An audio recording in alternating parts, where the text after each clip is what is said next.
Have you ever walked into a room and felt like no one even noticed? Like your presence didn't matter, as if you were just a shadow moving through space? It's not because people are cruel. It's because, at some point, you became easy to overlook. You became small, quiet, overly agreeable. You softened your edges so much that you disappeared inside yourself. And the harsh truth? The world doesn't ignore you by accident. It does so because you stopped giving it a reason to look twice. This is not about popularity. It's not about being loud or arrogant. It's about something far more subtle and far more devastating. It's about the energy you carry when you enter a room, the way you occupy space without needing to speak, the silent confidence that makes others stop and pay attention, or the lack of it, which makes them pass right by you. And right now, that's what's happening to you. You're not invisible. You've just become too weak to be noticed. You weren't always like this, but somewhere along the way, you began shrinking. Maybe it started in childhood, when being too loud or too expressive meant punishment. Maybe someone told you, directly or indirectly, that your feelings were too much, that your needs were inconvenient. So you adapted. You lowered your voice. You became the one who made peace, who apologized even when you were right, who smiled even when you were hurting. You learned to survive by disappearing. But survival is not living. And here's what no one tells you. The world punishes passivity, not with violence, but with neglect. People don't respect what they can predict. They don't value what always says yes. They don't notice what never dares to challenge. The truth is brutal. When you make yourself small to be loved, you lose the very thing you're chasing: significance, respect, presence. Carl Jung once said, "What you fail to bring into consciousness will return as fate." And right now, your fate is shaped by everything you've tried to hide. Your anger, your ambition, your need to be seen. You buried it all under the illusion of being nice. You told yourself it was better this way, that being easygoing, soft-spoken, and always available would win you love. But all it won you was silence in return. You've become a background character in your own life. Think about it. How many times have you silenced your opinion just to avoid tension? How often have you smiled while someone disrespected you? How many people in your life know the real you, the one with fire in their chest, with boundaries, with standards? Or have you hidden that version of yourself so well that even you forgot it was there? This is the pain most people carry but never talk about. The pain of not being chosen, not because they weren't worthy, but because they never demanded to be. The pain of being bypassed in conversations, in relationships, in opportunities, all because you became too safe, too soft, too agreeable to ever be remembered. But it gets worse. Because once people label you as someone who doesn't stand up, who always says yes, who never pushes back, they stop treating you like a person. You become a function, a convenience, a listener, a filler of silence. They'll come to you when they need something and disappear when they don't. And deep down you feel it, that aching realization that you are needed but never valued. If this message spoke to something hidden inside you, comment below, "I choose presence." Let the world know you're done being invisible. It's not that you're not enough. It's that you gave too much of yourself away. People used to look at you differently, didn't they? There was a time when your voice mattered, when your laughter turned heads, when your absence was noticed. What happened to that version of you? Where did they go? You dimmed yourself to keep others comfortable, and now you're surrounded by people who are perfectly comfortable without you. And still, you keep repeating the pattern. You keep showing up for people who wouldn't notice if you stopped. You keep trying to fix, to please, to be the better person. But you know what that's really doing? It's training people to ignore you, to expect nothing from you, to assume you'll never leave, never say no, never raise your voice. You've made yourself invisible by trying to be acceptable, but there's something inside you that's screaming to be seen again, something that remembers the version of you that didn't need permission to exist, That didn't second-guess every word. That didn't shrink in fear of being misunderstood. And that part of you? That's not weakness. That's power, repressed, ignored, but still alive. The moment you stop asking the world for permission to exist is the moment the world starts to notice you're there. You see, presence isn't about being loud. It's about being undeniable. And right now, your entire existence has become deniable.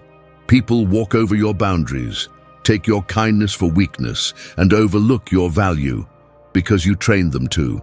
But you can train them again. It starts the moment you stop showing up out of guilt. The moment you stop answering messages just to avoid conflict. The moment you stop saying, "It's okay," when it clearly isn't. When you decide that you're no longer going to be everyone's emotional dumping ground. That's when the shift begins. Carl Jung didn't believe in coincidences. He believed that the patterns in your life repeat until you wake up. And that's what this is, a wake-up call. Because being overlooked is not your destiny. It's the consequence of forgetting who you are. You were not born to be invisible. You were not designed to be a background character. The world does not benefit from your silence. Your presence was meant to be felt. Your voice was meant to carry weight. But none of that can happen until you reclaim the parts of you that you buried to survive. And that's what we'll explore next, because once you understand how your need to be loved became your greatest weakness, you'll never beg for attention again. You think you're being kind. You think you're being generous, empathetic, understanding. But what if I told you that beneath all that niceness lies something far more dangerous, something that's quietly ruining your life? You're not being good. You're being afraid. Afraid of being disliked, afraid of being rejected, afraid of being seen as difficult, selfish, or too much. So you shrink. You smile when you're hurting. You say yes when everything inside you screams no. You keep giving, hoping one day someone will give back. But they don't. They never do. Because the world doesn't reward invisible sacrifices. It forgets them. And here's the brutal truth you've been avoiding. Your constant need to be loved is exactly why people don't respect you. You've made their comfort more important than your self-worth. You've put your desire to be liked above your need to be whole. Carl Jung warned us about this. He spoke of the persona, the mask we wear to be accepted by society. It's the version of you that always knows the right thing to say. The version that hides your anger, swallows your pain, and performs politeness like it's your only way to be safe. You don't speak up when you're disrespected, not because you're peaceful, but because you're terrified of being left alone. That's not maturity, that's submission. You tell yourself you're empathetic, but what you're actually doing is abandoning yourself over and over for people who wouldn't cross the street to save you. Why do you answer every text immediately, even when you're exhausted? Why do you apologize when you've done nothing wrong? Why do you try to explain yourself to people who've already made up their minds? It's not kindness, it's fear. And the more you do it, the more others feel it and use it, because people can smell neediness. They know when you're afraid of being cut off, and they use that fear to keep you compliant. They throw you breadcrumbs of attention, knowing you'll jump at it. You've taught them that you'll stay, no matter how little they give. You've taught them that they don't have to treat you well, because you'll tolerate anything in exchange for the illusion of closeness. You're not just tired, you're being drained. You're running on emotional debt, constantly spending energy on people who see you as disposable.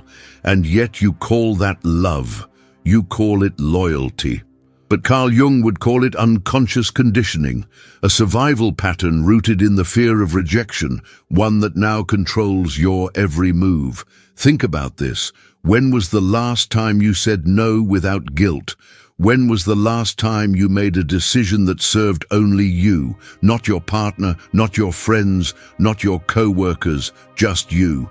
Can't remember? That's the point. You've been programmed to equate self-sacrifice with worthiness.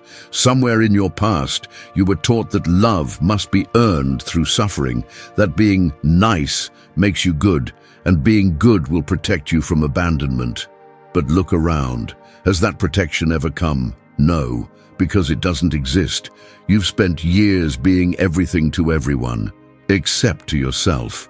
And the worst part, deep down, you know this. That voice inside you, the one you keep silencing, has been trying to wake you up every time you felt resentment after helping someone, every time you left a conversation feeling smaller, every time you gave more than you could afford to give. That was your soul screaming, "Stop! You're giving them pieces of me I can't afford to lose." But you didn't listen. You were too busy trying to keep the peace. But peace without boundaries is just self-destruction in slow motion.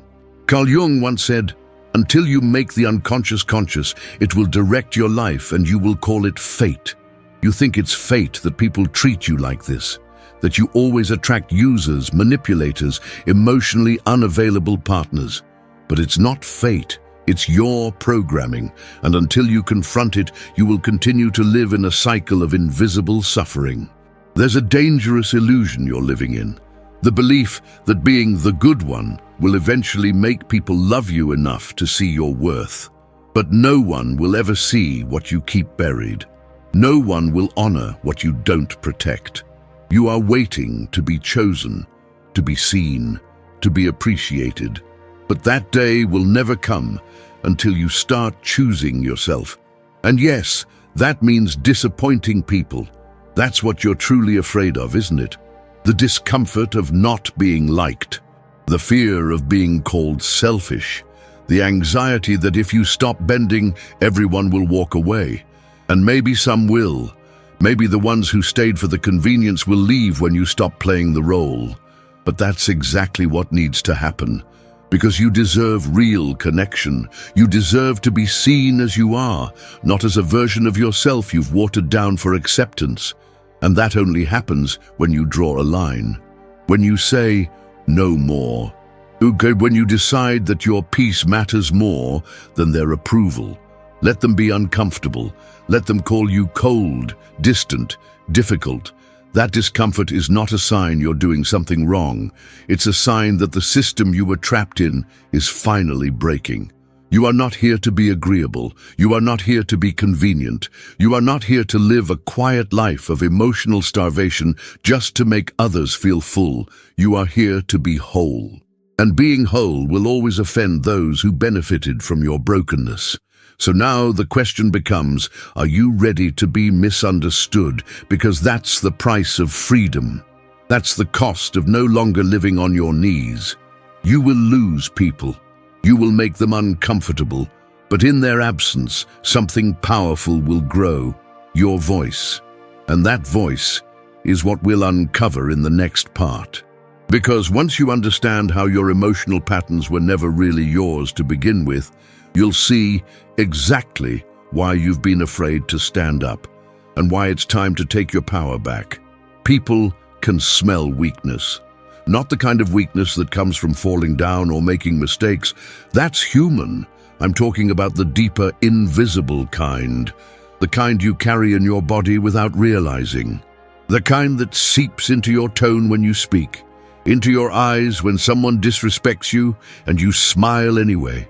The kind of weakness that tells others, you can do whatever you want to me, and I'll still stay. That's the kind of weakness that makes people ignore you. It doesn't matter how smart you are, how loyal, how generous. If your energy communicates neediness, fear, or insecurity, people will instinctively push you aside. Not always because they're malicious, but because humans are animals first, and animals react to energy. Strength demands attention. Weakness invites neglect. You may think you're hiding your fear, your desperation to be liked, your silent hunger for validation, but you're not. It's leaking out of you in every interaction, in the way you over-explain yourself, in how you apologize for simply existing, in how you shrink when someone interrupts you. It's not invisible. It's loud, louder than your words. Carl Jung understood this better than most. He believed that every human being emits a psychological frequency, a psychic field, that others unconsciously respond to.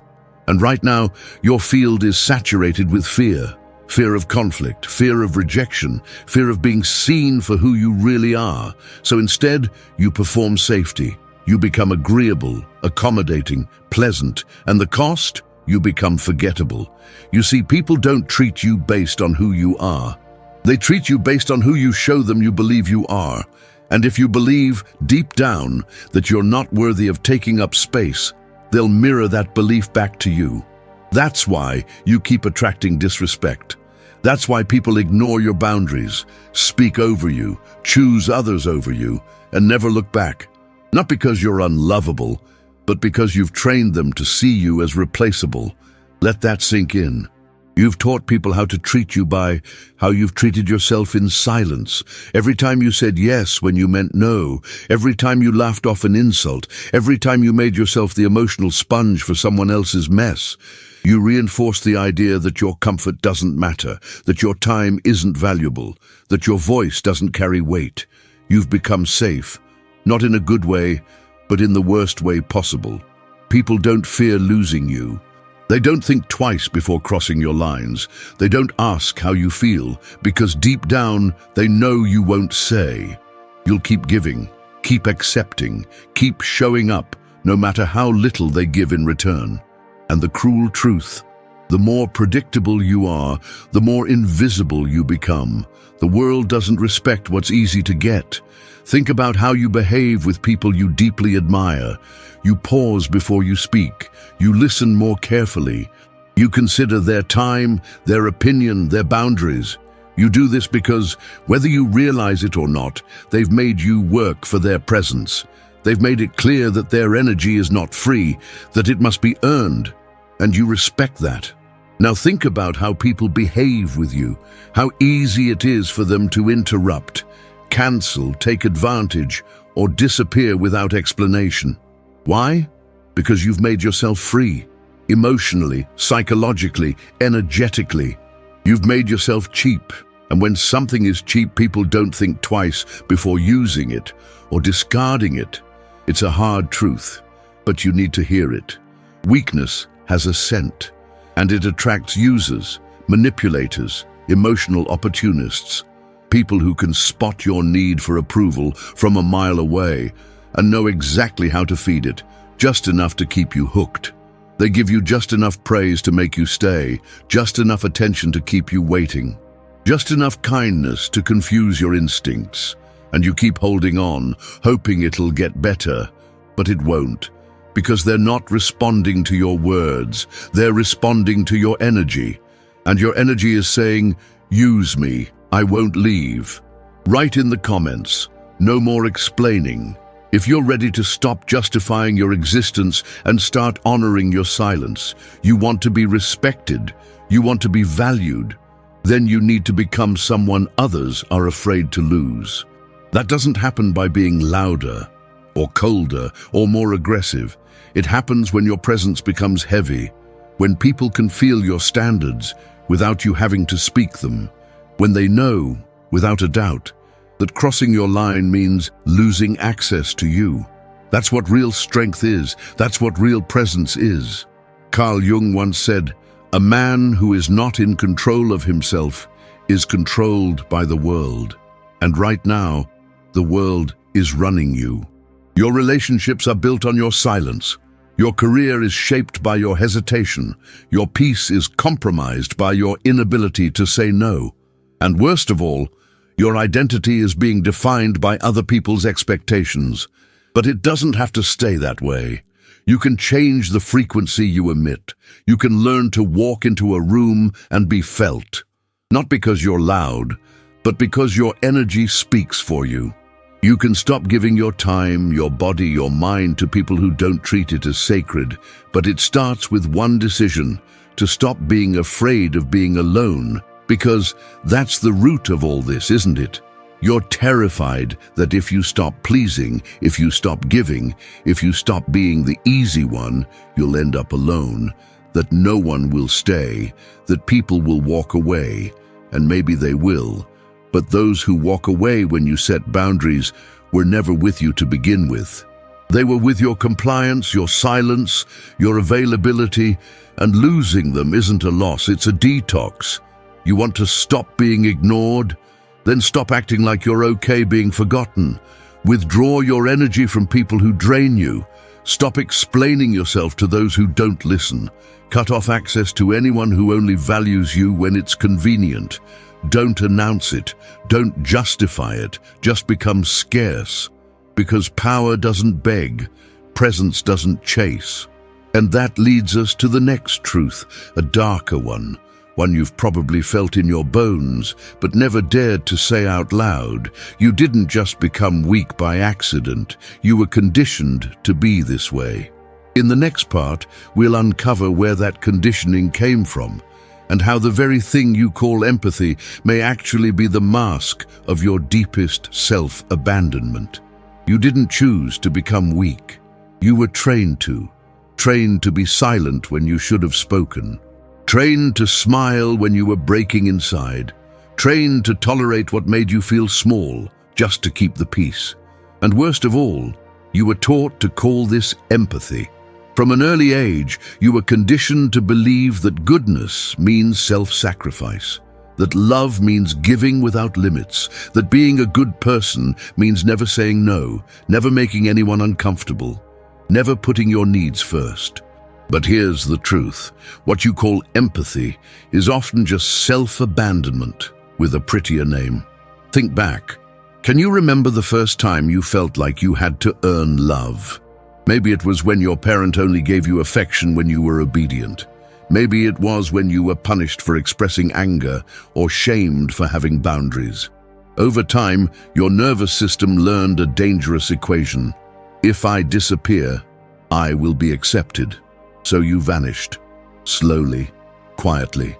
You became the understanding one, the one who never asks for too much, the one who always forgives, the one who listens but never speaks. And the world rewarded you, not with love, but with silence, with emotional labor, with exploitation disguised as friendship. Carl Jung once said that our wounds are often the openings into the best and most beautiful parts of ourselves. But if those wounds are ignored, they fester, they rot from the inside. And they turn your greatest gift, your ability to feel deeply, into your greatest curse. Because now you don't know how to stop giving. You think saying no is selfish. You think expressing pain is weakness. You think that unless you're useful, you're worthless. So you overextend, overgive, overlove, and you wonder why you always feel empty. That emptiness isn't from lack of love, it's from lack of self. You keep telling yourself you're empathetic. But let me ask you this, when was the last time your empathy left you feeling stronger, more whole, more connected to your own truth? Or does it always end the same way? Exhausted, drained, unappreciated. You see, there's a line, a thin, often invisible line, between compassion and codependency, between caring and being consumed. And the longer you ignore that line, the deeper you sink into a role that was never yours to play. You're not responsible for everyone's comfort. You're not responsible for holding space for people who refuse to grow. You're not here to be the emotional shock absorber for a world that doesn't care how much you bleed, as long as you bleed quietly. And yet, you stay. You show up. You answer the calls at 2 a.m. You apologize for your own boundaries. You console those who constantly hurt you. Why? Because you're afraid. Afraid that if you stop playing the role, you'll lose whatever scraps of connection you have left. But what kind of connection is that?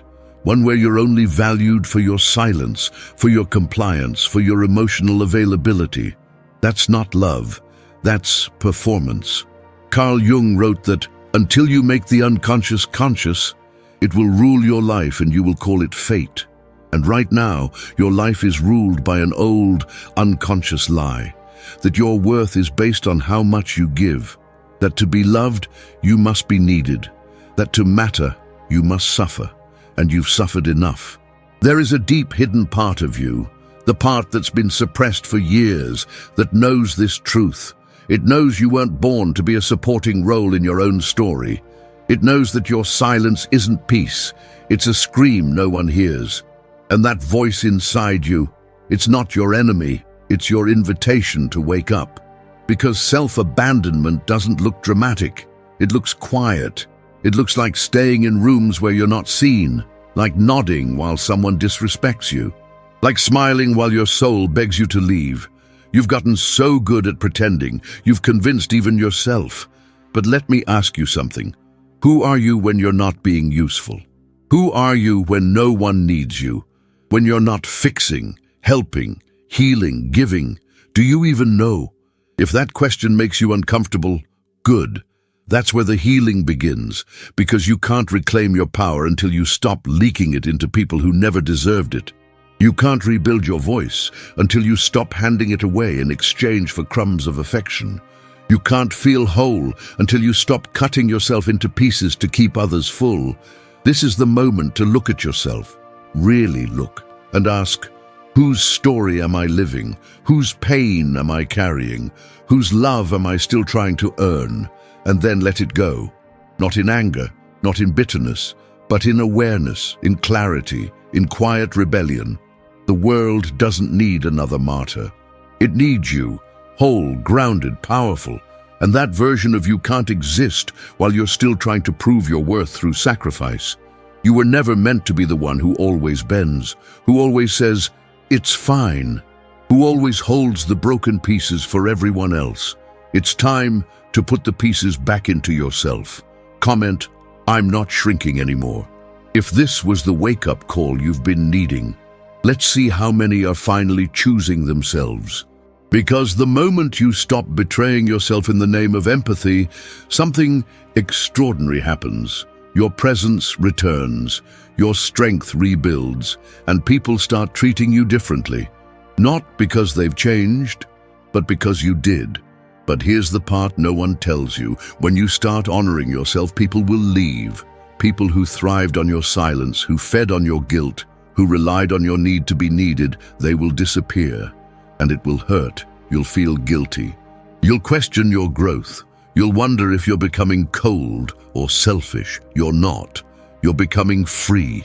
And that freedom is the most terrifying thing in the world for those who depended on your captivity, which brings us to the final piece. What does it mean to become powerful again? Not loud, not aggressive, but rooted in such deep inner presence that your very existence demands respect. That's what we'll explore next. Because once you stop explaining yourself, once you become unavailable to chaos, your presence alone becomes unshakable. There comes a moment, a quiet, painful, liberating moment, when you realize you've had enough. Not in an explosive way, not in some dramatic confrontation, but in a deep inner shift. You wake up one day and something inside you whispers, "I can't keep living like this." That whisper is your return. It's the moment you stop trying to explain yourself. The moment you stop answering messages out of guilt. The moment you stop forcing yourself to care about people who never made the effort to understand you. That whisper marks the end of a chapter. The one where you played small, where you made yourself available to everyone but yourself. Because healing doesn't begin when everything is calm. It begins in chaos. It begins the moment you finally say no and mean it. The moment you stop showing up where you aren't respected. The moment you take your energy out of rooms that never saw you and you place it back where it belongs, within. For so long, you've lived like you owed the world access to you. You've moved through life explaining, apologizing, overcompensating, and all it's given you is fatigue, bitterness, and a haunting feeling that you've lost something essential. That something is your presence. And now, it's time to reclaim it. Carl Jung spoke of individuation, the process of becoming who you truly are, but most people misunderstand what this really means. Individuation isn't about becoming a better version of yourself. It's about peeling away the false versions, the masks, the roles, the conditioning. It's about standing in your truth, even when that truth costs you connection, approval, or comfort. You cannot become whole while remaining accessible to every version of your past. There is power in your absence. There is transformation in your silence. When you stop giving explanations, when you stop offering pieces of yourself to people who only show up when it's convenient, you create space. Space for your own energy to rise again, space for new boundaries to form, space for your nervous system to breathe for the first time in years. And that space, that sacred void, is where you remember, I don't owe anyone an explanation for protecting my peace. But be warned, the moment you stop justifying yourself, people will call you selfish, cold, difficult. They will weaponize your silence because they no longer know how to control you with guilt. Their discomfort is not your responsibility. In fact, it's confirmation. It means the old version of you, the one they could guilt, manipulate, or drain, is gone. You're not disappearing, you're becoming, quietly, relentlessly, without asking permission. This is what happens when you stop giving people access to the weakest parts of you. You become unpredictable, and in a world addicted to control, unpredictability is power. Because the strongest presence in any room is not the loudest.